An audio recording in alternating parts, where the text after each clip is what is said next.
हिमालय सिर्फ पहाड़ नहीं है, ये एक फीलिंग है। ये एक पुरानी फुसफुसाहट है जो हवा में घूमती है, उन आत्माओं को बुलाती है जो कुछ और ढूंढ रही है। सदियों से ये विशाल चोटियां रहस्य और अध्यात्म के खामोश गार्डियन के रूप में खड़ी हैं। इनकी बर्फ से ढकी चोटियां आसमान को छूती हुई लगती है, नश्वर दुनिया और डिवाइन के बीच एक पुल बनाती है। ये एक ऐसी जगह है जहां मिथक असली लगते हैं, लेजेंड हर पत्थर में लिखे हुए हैं, लेजेंड हर झरने में लिखे हुए हैं। यहाँ की हवा अलग है, पतली है, फिर भी एक ऐसी एनर्जी से भरी है जो आपके अंदर के एक गहरे भूले हुए हिस्से को जगाती है। ये एक ऐसी कॉल है जिसे बहुत से लोग सुनते हैं, लेकिन कुछ ही जवाब देने का फैसला करते हैं। हिमालय की ऊंची गोद में पुराने मठ चट्टानों से ईगल के घोंसलों की तरह चिपके हुए हैं। ये विश्वास की जीती जागती लाइब्रेरी है।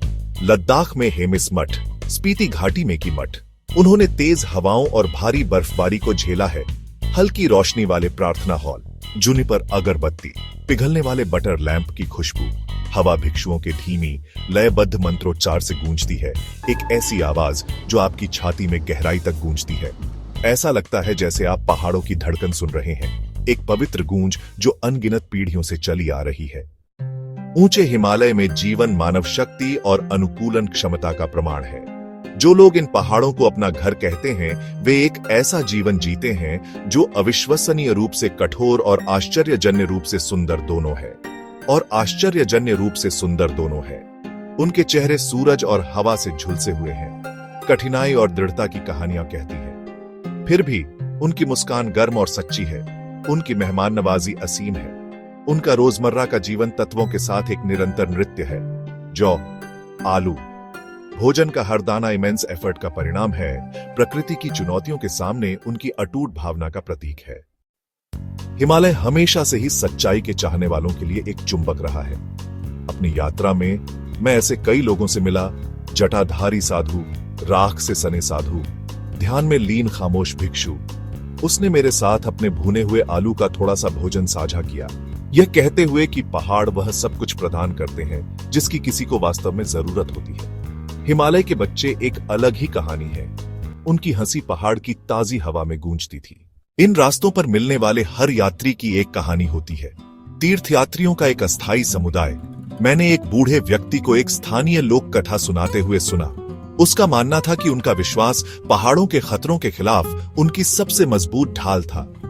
ऊंचे हिमालय की संस्कृति एक सुंदर मोज़ेक है। प्राचीन परंपराएं, तिब्बती बौद्ध धर्म, यह संस्कृति रोजमर्रा के जीवन में व्यक्त होती है। कला खास तौर पर आकर्षक है। संगीत, त्योहार, लोसर, रंग और ध्वनि। हिमालय का खाना सिंपल और हार्टी है। थुक्पा, मोमोज, नमकीन बटर टी। लोक कथाएं समृद्ध हैं। यथी, शंभाला, पहाड़ों की आत्माएं, ये कहानियां लोगों की आत्मा की झलक देती हैं। हिमालय की असीम खामोशी में आप एक ऐसी आवाज सुनना शुरू करते हैं। यहां ध्यान का अभ्यास अलग लगता है, लगभग ज्यादा शक्तिशाली।